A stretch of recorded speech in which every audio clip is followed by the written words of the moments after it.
نرحب فيك من جديد.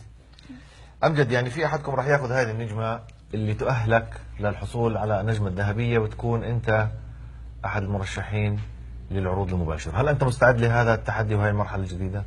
أكيد إن شاء الله. إن شاء الله.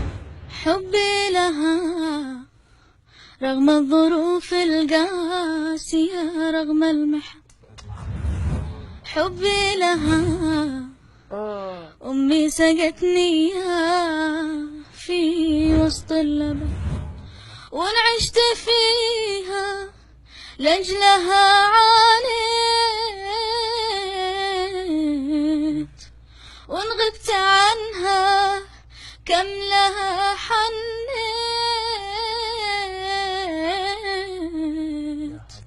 والحاصل إن الحب شي ما له ثمن، والحاصل إن الحب شي ما له ثمن. يا لا ويا لا لا ويا لا لا ويا لا لا،